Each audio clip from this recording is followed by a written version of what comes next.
안녕하세요. 배우자 외도 당당하게 말한다.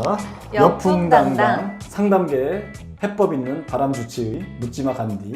근성 있는 외도 해결 변호사 이긴다 조변 조준영 변호사입니다. 네, 반갑습니다. 반갑습니다. 이게 인사할 때마다 이거 어색해가지고. 인사가 어색해. 인사가 어색해. 주치의. 바람주치. 바람주치. 네. 너무 자연스러운데요. 네, 이 주치. 치료. 네. 치유 아니야. 치료. 바람은 치료로 들어가야 됩니다. 네. 치유 안 됩니다. 그동안 너무 치유에 치중이었어. 너무 이게 그냥 내려놔라. 치유. 네. 그냥 네 마음 다스려라. 뭐 저러다 말겠지. 저러다 말지 않습니다. 장기. 그래서 반드시 바람에도 의학계처럼 이 바람을 잡는 심리학계가 고도로 발달돼야 되고 이 정신적 치료. 네. 왜냐면 이게 바람을 가지고 영혼의 살인자라 그러잖아요. 맞아요. 영혼을 살인하는 거라니까. 아니 하다못해 연애를 하다가 실연을 당해도 그 고통이 말도 못하는데 네. 실연의 고통을 이기지 못해서 뭐 옛날에 심지어는 뭐 자살하고 이러는 경우까지 있는데 네. 바람 그 믿었던 배우자한테 그것도 바람 그것도 단순한 성관계가 아니라 정신까지 들어가가지고 완전히 팔려가지고 게다가 이혼불사 이렇게 나오면은 네. 완전 멘탈 붕괴되죠. 맞아요. 굉장히 영혼살인. 내려놓지 말고 짊어지라 짊어져라. 이런 말씀하셨어요. 아니, 십자가를 이게 지고 그럼 처단을 해라. 그럼요. 종교적 네. 메시지가 꼭 내려놓음만 있는 게 아니라 짊어짐도 있어요. 때로는 짊어지는 거고 때로는 내려놓는 거고 전쟁 상황에서는 짊어지는 거고 구약에서는 끊임없는 전쟁을 한다고. 네. 뭐 여리고성 뭐 여호수아 뭐 갈렙 이런 전사들 나와가지고 끊임없이 전쟁 정복 전쟁을 계속 한단 말이에요. 그런 건 다 짊어지는 거지. 그렇죠. 그리고 또 내려놓을 때는 또 내려놓고. 다른 사람 아니고 네. 신약은 좀 내려놓는 쪽이지. 그렇습니다. 다른 사람이 아니고 이제 내 남편이니까 내 아내고 그렇죠. 뭐 누가 해결해 주겠어요. 나밖에 없는 거고 그렇죠. 뭐 부모님이 해결해 줄 수도 없는 거고 자식도 마찬가지고. 자식도 안 되고 부모 자식도 이혼하라고 막 종용하는 경우 많죠. 아, 근데 이게 사실 당장 내 문제인데 그들도 물론 나를 생각해서 하는 얘기지만 결국은 내가 판단해야 되는 거고 내가 마음이 아직 그 이혼할 준비가 안 돼 있는 거거든. 네. 자꾸 종용해. 엄마 빨리 이혼 안 하면 나 엄마도 안 볼 거야 이러는 경우도 있어. 엄마 생각해서 하는 얘기지. 근데 쉽지 않다니까 그게. 그렇죠. 그래서 이제 이게 짊어져야 된다. 근데 그래 가만 생각해. 그럼 나 혼자 짊어지냐? 이거 좀 짊어질 이 향후에 네. 이게 짊어지는 거를 누가 뭐 대행해 주는 게 필요하지 않냐. 그래서 오늘의 주제는 뭐냐면 이 배우자 외도는 반드시 국가가 나서서 해결해 줘야 된다. 좀 아젠다가 좀 큰데. 네. 예, 빅픽처야.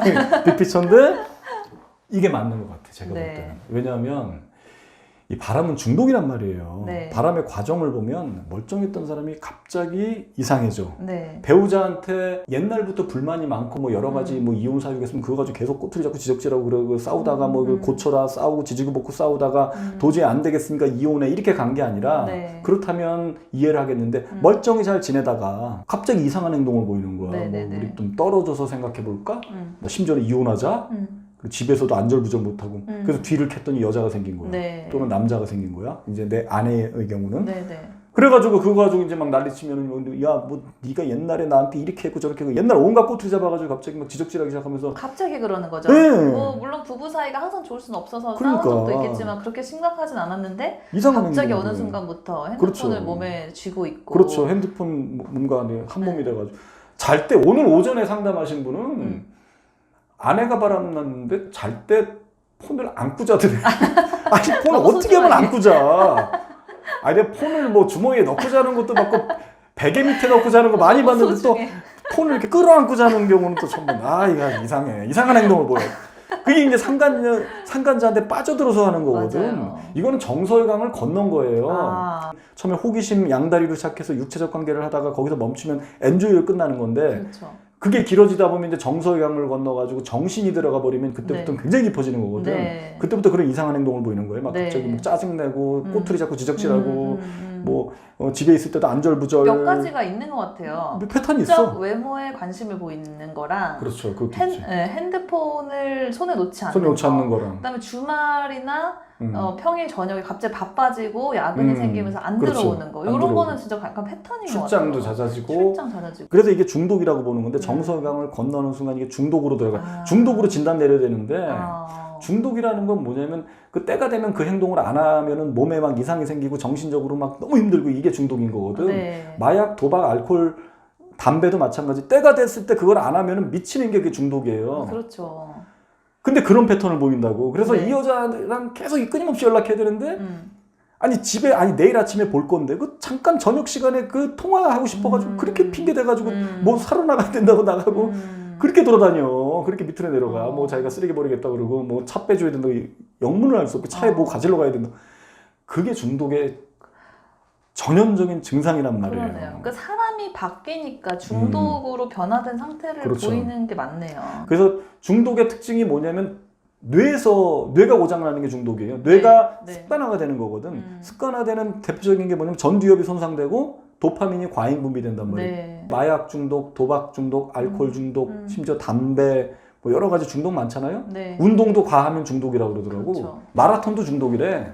마라톤 그 사이클 이거 다 중독이야. 이것도 뭐 과하게 하면 그거 안 하면 주말마다 그거 안 하면 몸에 이상 생기 막 미치려고 그런다고. 마라톤도 달릴 때 도파민이 많이 나온대요. 세로토닌이라고 하는 그 신경 전달 물질이 잔잔하게 흘러나오는 게 아니라 그거는 산책하고 햇볕 받고 소소하게 우리가 이렇게 뭐 짬을 내 가지고 뭐 영화를 보고 취미 활동했을 때 나오는 게 세로토닌, 가족들이랑 스킨십 할 때 나오는 게 세로토닌. 네. 그건 굉장히 좋은 신경 전달 물질인데 네. 도파민이라는 거는 과하게 쾌락 전달 물질, 막 자극을 주는 거거든. 네. 이게 다 도파민 생성되게 만들고 전두엽 망가지면 중독으로 간단 말이에요. 지금 중독의 정의를 찾아보니까 동물이 체내에서 작용해서 기능 장애를 일으키는 걸 중독이라고 한대요. 그렇죠. 그러니까 지금 외도 같은 경우에도 뭐 동물은 과학적으로. 아니겠지만 이제 도파민이 네. 분비가 돼서 네. 어떤 체내에서 작용을 해서 그렇죠. 실제로 그 사람의 성격이나 이런 것들을 변화시키고 있는 거잖아요. 그렇죠, 안 그렇죠. 하던 행동을 하고 완전 다른 사람이 되도록 한 거니까. 도파민을 계속 분비시켜야 되는 거야, 이 사람은. 그러니까 도파민이 일단 분비되고 전두엽이 망가져서 어디에 중독에 빠지면 이제 중독의 생활이 자기의 일상생활이 돼야 되는 거고 일상으로 돌아오는 거는 고통으로 들어오는 거예요. 네. 이게 텐션이 올라간 거지. 네. 그래서 일상생활로 돌아와서 그걸 하지 말라 그러면 너무 고통스러워하는 거거든. 그거를 채워줘야 되는구나. 그렇죠. 상간녀를 만나가지고. 그렇죠. 네. 근데 심지어 마약, 사실 뭐 알코올보다 더 센 게 마약 중독인데 네. 이게 대부분 물질이란 말이에요. 이 중독. 그렇죠. 네. 상간녀는 사람이란 말이에요. 사람이 중독되면 그 2배라고 생각하죠. 아. 마약보다도 2배로 중독됐다. 이런 사람을 중독에 반열해 놓고 네. 우리가 국가에서 중독은 다 기구를 만들고 캠페인을 하고 해서 국가에서 다스려줘요. 모든 중독은 다 그런 그럼요. 기구들이 있는 거 같아요. 마약도 마약 관련된 뭐 보건복지부 산하 무슨 기구가 있을 거죠. 담배도 마찬가지. 알코올도 계속 끊임없이 캠페인하잖아. 담배는 뭐 흡연은 뭐 죽음입니다. 그리고 뭐 담배값에다도 막 너무 그런 징그러운 사진 네. 올려놓고 막 폐암 걸려서 막 다 죽어가는 거 네. 올려놓고 그리고 도박은 뭐 폐가망신 같은 거 하고 캠페인 많이 하잖아요. 네. TV에서 광고 같은 심지어 거 게임도 하고. 요즘에 이제 중독으로 분류해가지고 네. 게임조차도 요즘에 과하게 하는 거 캠페인하는 그런 형국에 이르렀는데 바람은 그 희한하게 가정사로 치부해가지고 그쵸. 개인화 시켜버린단 말이야. 네. 네가 잘해야지. 아니 중독이 된 건데 중독자를 고쳐줄 생각을 하지 않고 아내 탓을 하고 남편 탓을 하면 네가 잘했어야지. 원인을 막 분석하고 있는데 우리가 네. 어떤 사람이 마약 중독됐을 때 너가 왜 마약 중독에 빠지게 됐니라고 원인을 막 물어보지 않잖아요. 그렇죠. 그걸 네. 그냥 고치게 하려고 하는 거지. 뭐 그렇죠. 물론 마약에 빠지는 것도 여러 가지 원인이 있었겠죠. 그 사람 뭐 불우한 가정사가 있을 수도 그건 있고. 두 가지가 있지. 그것도 제가 놓쳐간 거잖아요. 네. 그 특정 물질의 취약성을 타고난 거예요. 일단 타고난 거더라고. 타고난 거고. 그렇죠. 그리고 유전적인 걸 수도 있고 대부분 선천적인 거거든요. 유전적이거나 어렸을 때 환경에서 형성되는 건데 알코올에 내가 유독 취약해. 네. 중독에 잘 빠지는 네. 그럼 네. 알코올 중독되는 거예요. 그리고 술을 접하지 않으면 네. 술 없는 세상에서 살면은 그냥 그 끼라고 제가 표현했는데 남아있고. 그 끼만 남아 있는 상태에서 쭉 죽을 때까지 갈 수 있는데 아. 외적으로 또 술자리가 잦아져. 네. 어떤 계기가 발생해가지고 술을 접하게 되면 이제 이 사람은 알코올 중독이 빠지는 거고 그렇죠. 담배에 취약한 사람이 있고 도박에 취약한 사람이 있고 도박도 타고난 거라고 저는 봅니다. 이쪽에 자꾸 그 내기 좋아하고 어렸을 때부터 이러다가 그 뭐라고 그러죠? 짤짤이라고. 네, 그러나? 짤짤 요거부터 시작하면서 이제 짤짤이하고 우리 어렸을 때 이제 딱지치기 이거 있어요. 나도 이제 딱지치기도 저는 도박에 취약하죠. 저는 술은 좀 먹는데 도박은 안 해요. 아, 도박은 안 하세요? 저는 내기도 싫어해요. 예전에 딱지 몇 번 잃고 나서 아이씨 안 해. 짜증나더라고. 내가 어떻게 모아놓은 건데 옛날에. 그래서 딱지를 옛날에 내가 한 1000개를 잃은 적이 있어. 딱지 그거 너무 옛날에 대규모 그것도 돈 주고 사고 막 서로 따요. 막 딱지치기 하고 막 이래. 어. 그 1000개를 내가 박스에다 딱 쟁여놓은 걸 다 잃어버린 다음부터는 트라우마가 생겨가지고 국민학교 1학년 때 이후로 내가 안 합니다. 아, 국민학교 1학년 때 딱히 트라우마가 생기셨어요. 심지어 월드컵 때 옛날에 직장 다닐 때 월드컵 때 부서에서 이렇게 재미로 하잖아. 네. 이번에 누구 걸래? 뭐 그것도 안 합니다. 난 안 합니다. 완전 트라우마가 생기셨네요. 그쪽에는 네. 취약성이 없는 거예요. 원래 별로 없었고. 강한 거지 그쪽은. 근데 딴 건 또 있어 제가. 뭐라고 말씀드렸는데 약한 부분이 있어 누구나. 네. 그 사람은 남편은 여자의 취약성을 타고난 겁니다. 여자의 취약성이 없는 사람은 여자가 들이대더라도 어떻게 한번 관계 맺고 그냥 쳐버리지 계속 관계를 이어가지 않아요. 근데 끼가 있는 사람은 계기만 생기면 술집 여자라도 어떤 여자라도 이렇게 연락을 교환해가지고 사귄단 말이지. 네. 근데 제가 그 의뢰인분들하고 이제 상담할 때 남편분 외도가 처음이냐고 좀 자주 그렇죠. 물어보거든요. 그러면은 뭐 수시로 반복됐었다라고 하는 경우도 많긴 한데 한 뭐 60대까지 전혀 그런 게 없었다. 그렇죠. 처음이었다. 그렇죠. 이런데 지금 너무 심각한 상황에 빠져 있다. 이런 경우도 있거든요. 그럼 그렇죠. 이분은 끼가 있는 거죠. 보유하고 있다가 있었는데 그때 좀 발현된 거죠. 누르고 있다가. 네, 그렇죠. 그렇게 60살이 될 때까지 계속 네. 누르고 있을 수도 있는 거예요. 제 주변에 이제 남자들 네. 세계 저도 뭐 나이도 어느 정도 먹었고 쭉 알잖아요. 쭉 네. 보면 네. 끼가 있고 없고가 정확히 갈려요. 끼 없는 사람도 있어. 이 사람들은 어쩌다가 그래 뭐 술집 가서 뭐 2차 가는 경우도 있고 하는데 여자 사귀는 걸 본 사례가 없어요. 기본적으로 여자를 사귀는 거에 대한 두려움이 있고 끼가 없는 사람은 유부남인 경우 뭐 총각대야 그냥 사귀는 거지만 또 하나는 귀찮아. 뭐 그것도 뭐 해가서 또 카톡을 또 작업해야 되고 달달한 얘기 이게 안 되는 거야. 그냥 어쩌다가 그냥 성관계만 하면 했지. 그게 단순 실수나 그냥 엔조이로 그냥 끝난단 말이에요. 물론 엔조이를 하는 것도 잘못된 거긴 하지만 어찌됐든 깊어지진 않는다는 얘기예요. 근데 이 사람은 끼가 있는 상태에서 어떤 계기가 발생해서 끼가 있는 거지. 이렇게 사겨버리는 거는 마약 중독보다 2배라고 생각하면 된다고. 사람에 중독되는 거는. 네. 그러면 마약보다 더 강화가 국가가 이거를 통제해주고 이거 캠페인 해주고 끊임없이 이걸 관리해줘야 돼. 아직 때가 안 된 거야. 이걸 왜냐면 진단을 자꾸 가정사로 치부한단 말이야. 양비론을 핀단 말이에요. 네. 심지어 일부 상담사들은 상담받으러 오면 부부 상담사 받으면 양비론을 핀단 말이야. 네. 서로 노력하십시오. 이쪽도 문제가 있습니다. 둘 다 잘못했다는. 절대로 그 아내분이나 남편분 때문에 바람난 게 아니야. 그 바람난 배우자는 끼가 있는 상태에서 지가 그냥 빠져든 것 뿐이에요. 그렇죠. 절대 자책하지 마시라고. 절대 자책하지. 그래서 자기가 성관계를 좀 그렇죠. 몸이 아프고 힘들어서 좀 못 해줬기 때문에 그런 게 있었던 것 그래도 같다. 막 이런 얘기를 하시더라고요. 그래도 안 피는 사람은 안 핍니다. 성관계, 부부관계가 없어도 혼자 해결하고 말이죠. 야동을 보면서 혼자 해결하더라고요. 아니면 어쩌다 그래 성매매 가서 하나 쳐. 그것도 사실 하면 안 되지만 절대 사귀지 못한다는 얘기예요. 여자랑. 그러니까 내 배우자가 이런 외도 상태에 빠졌다면 이거는 배우자가 그동안 눌러왔던 그렇죠. 끼를 발현시킨 거니까 그렇죠. 이제 스스로 해결할 그 강은 넘었다. 스스로 해결할 그렇죠. 지경은 지났다. 제가 자기 조절 능력이라고 그러잖아요. 자기 조절 능력이 상실됐다. 네. 전두엽이 손상되고 도파민이 과잉 분비되는 이미 통제할 수 없을 지경에 이르렀다. 그 배우자의 예전 모습은 다 잊어야겠네요. 그렇죠. 이미 기능이 상실된 상태니까. 그렇죠. 그래서 이거를 강제로 상간자를 쳐내는 식으로 가닥을 잡으라는 얘기가 그래서 나오는 거지. 근데 이젠 국가에서 이것도 해줘야 된다. 국가에서 어떻게 도와주죠? 국가에서 지금 딱 2가지를 해준 거야. 간통죄. 법으로. 간통죄 있었고 그것도 없어졌고 간통죄는 또 이혼을 전제로 해야 되기 때문에 그죠? 그렇죠. 이제 조변님이야 전문가니까 간통죄에서 워낙 잘 알지만 이혼을 전제 조건으로 하잖아요. 그러니까 가정은 해체되면서 응징한답시고 응징하는데 그것도 뭐 실형도 옛날이나 살았지 뭐 한 90년대 이후로는 실형 산 경우도 별로 없고 집행유예 다 풀려나고 응징한답시고 했는데 내 가정은 다 파탄나고 저쪽은 잠깐 처벌받고 둘이 맺어지고 이게 비일비재기 간통죄가 그래서 저는 굉장히 간통죄에 대해서 전에도 한번 방송한 적이 있지만 굉장히 저는 그 부정적으로 봅니다. 간통죄조차도 어떻게 보면 이혼을 안 하는 전제로 했어야 되는데 그것도 잘못된 것 같고 제가 볼 때는 두 번째는 상간자 소송 그죠? 그거 하나 남은 거야 그나마 상간자 소송 그래가지고 이제 조변님이 이제 전문적으로 하시는 게 이제 그건데 보통 한 1,500, 2,500 한 이 정도 받는 거잖아요, 그죠? 그거 하나야. 이게 뭐냐고. 딱 하나 있네요. 국가에서 집중 관리를 해줘야 돼. 그래서 뭘 해야 되냐면 캠페인 들어가야 됩니다. 캠페인. 공익 광고 캠페인.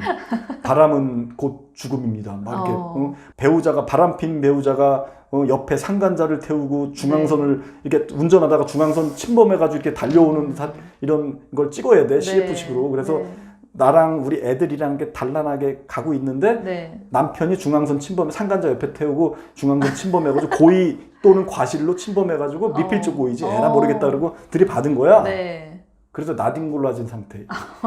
이 화면을 내보내면서 이거는 명백하게 중앙선 침범한 그 바람핀 배우자 잘못이다라는 걸 명확히 하고 그렇죠. 그리고 빨리 쓰러져 있다고 여기서 절대 당황하지 마세요. 내 몸이 건사하면 빨리 애들 네. 챙겨야 되고 해야 되기 때문에 빨리 수습해 나가자. 네. 빨리 119 전화하고 또 경찰 부를 거 부르고 해서 우리 애들 부둥켜 안고 최대한 뭐 가까운 병원에 있으면 데리고 이렇게 해서 짊어져야 된다. 그렇죠. 손 놓고 있는 게 아니라 네. 바람은 대처해야 되는 거다. 네. 그런 장면을 벌써 CF 감독이 되게 그걸로 하는데 이제 또 하나는 남편이 불을 지른 거예요. 상간자랑 같이. 네.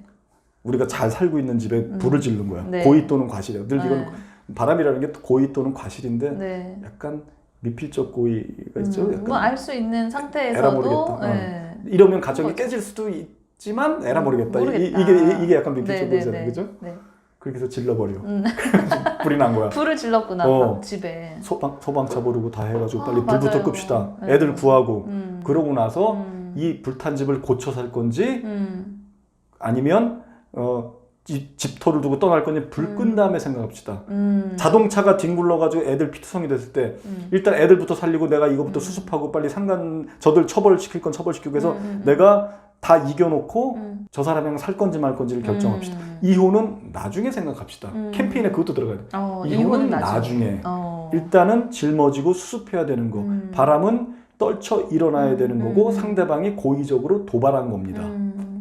공익광고 캠페인. 진짜 뭐 아동학대 캠페인 같은 거 보면은 그거예요. 그 상처받은 그러니까. 아이의 모습을 보여주면 우리가 한번 저렇게 하면 안 되겠구나라는 생각 가지잖아요. 그렇죠. 이 외도로 인해서 고통받는 배우자의 그 절절한 심정을 한번 딱 그러니까. 보여주기만 해도 그렇죠. 그렇게 생각 없이 바람을 피는 행위는 조금 줄지 않을까요? 그렇죠, 그래도? 그렇죠. 그러니까 그런 것들이 이제 국가에서 나설 때가 되면 저는 반드시 30년 내로 이게 일어난다고 봐. 제가 좀 약간 빠릅니다. 네. 제가 이거 판단이 빠른데 이거 반드시 네. 국가에서 할 거야 나중에. 이거는 이제 이 바람의 이치를 경각심을 가질 때가 죠 국가가. 그래가지고 이런 캠페인도 하고 바람 퇴치 기간도 설립하고 네. 그래서 바람으로 고통받는 사람들에 대한 피난처도 만들고 또 성금도 모금하고 그리고 또 바람을 핀 사람에 대한 외도 처벌 강화 법제화 시켜야 됩니다. 조변님께서 제가 어제 유튜브를 또 찍었어요. 이거랑 별개로 위자료가 너무 낮아서 제가 그렇지. 어제 좀 분노해가지고 그렇지. 분노의 유튜브를 찍어서 1,500이 뭐냐고. 일본 법률에 올렸습니다. 잘했어.